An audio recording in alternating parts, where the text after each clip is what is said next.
Toyota revolutionized the auto industry in 1997 with the Prius, the first mass-produced hybrid that turned the brand into a global symbol of green innovation.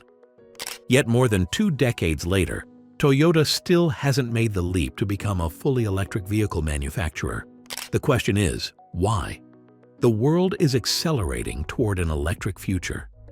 Governments are announcing bans on combustion engines, and automakers are racing to electrify their fleets.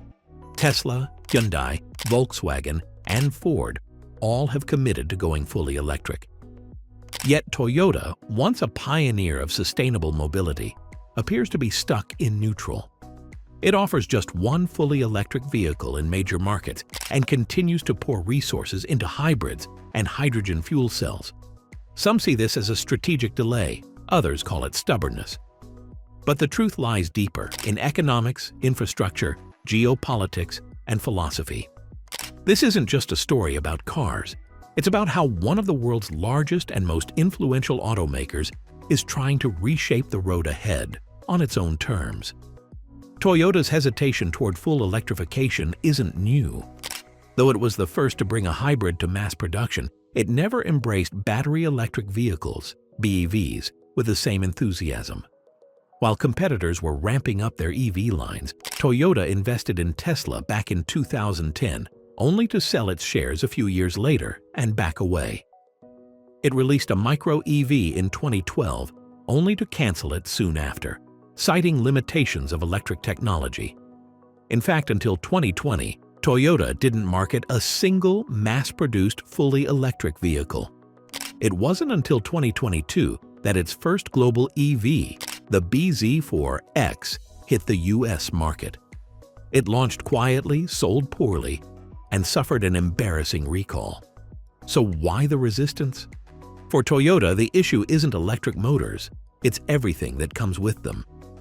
Former CEO Akio Toyoda, grandson of the company's founder and now chairman, has been blunt about his skepticism. He believes EVs are overhyped.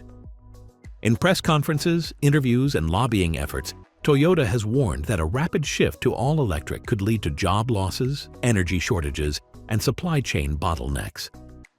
When Japan flirted with a California-style ban on gasoline cars, Toyota lobbied fiercely against it. His argument was simple: carbon is the enemy, not the combustion engine.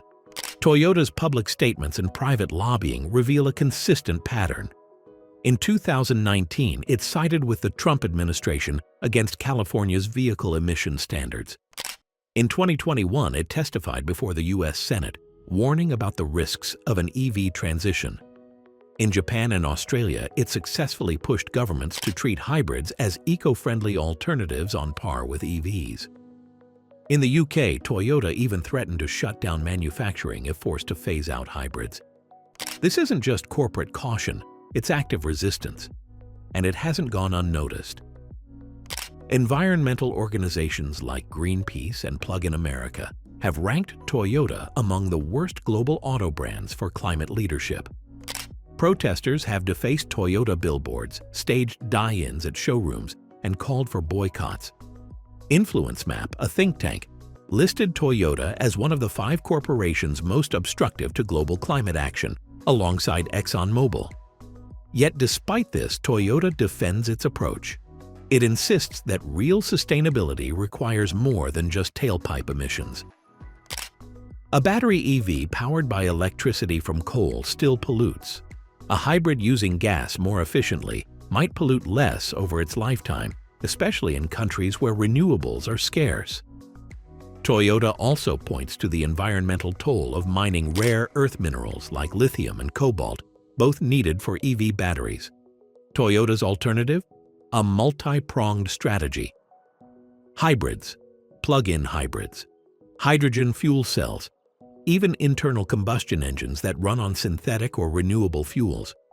It's betting that no single technology can serve all global markets. While wealthy countries may be ready for EVs, others are not. In parts of Africa, Asia, and Latin America, access to charging stations is limited. Electricity grids are weak. In these markets, Toyota argues that hybrids remain the most practical and inclusive solution.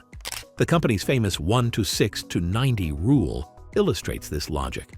For every one EV, it builds with a given amount of lithium and other minerals, and it could produce 6 plug-in hybrids or 90 traditional hybrids. And those 90 hybrids, Toyota claims, would cut far more carbon overall than the one EV, because they would displace far more polluting gas vehicles across the globe. Then there's hydrogen. Toyota has long been a leader in fuel cell electric vehicles, FCEVs, with models like the Mirai. Japan, lacking domestic supplies of key battery materials, has leaned into hydrogen as a path to energy independence. Toyota has invested in hydrogen stations, developed water-cooled hydrogen engines, and even proposed hydrogen as the ultimate clean alternative. The world, however, has not followed. Hydrogen infrastructure is sparse, the fuel is expensive, and energy efficiency is low. Toyota still believes the market will shift. To be fair, there are signs that Toyota is slowly turning a corner. In 2023, it committed to launching 30 EV models by 2030 and aims to sell 1.5 million EVs annually by 2026. In 2024, it announced a $1.3 billion investment into its Kentucky plant to produce a 3-row electric SUV for the American market. It is also accelerating the development of solid-state batteries, a potential game-changer that could deliver faster charging and longer range. Toyota hopes to commercialize the technology by 2027 or 2028. That would give it a competitive edge even over Tesla. Still, critics argue these moves are too little, too late. While Tesla, Ford, and Hyundai scale up EV production, Toyota is still expanding its hybrid line. In Europe and China, where EV adoption is rapid, Toyota risks losing market share. Even in the US, EV sales now top 9% of all new cars, and that figure is growing. Consumers want electric, investors want electric, regulators want electric, and Toyota is racing to keep up. But the story isn't so simple. Toyota's reluctance reflects deep global inequities in electrification. While Norway and the Netherlands race ahead, much of the developing world lags behind. Charging networks, power grids, and EV affordability remain major hurdles. Toyota, with its massive global presence, especially in less developed regions, can't afford to alienate these markets with high-priced EVs that consumers can't use or charge. Then there's the issue of battery supply. Global demand for lithium, cobalt, and nickel is surging. Supply chains are tight. Prices fluctuate. Environmental damage from mining is real. Toyota believes stretching limited resources across more vehicles via hybrids is smarter in the short term.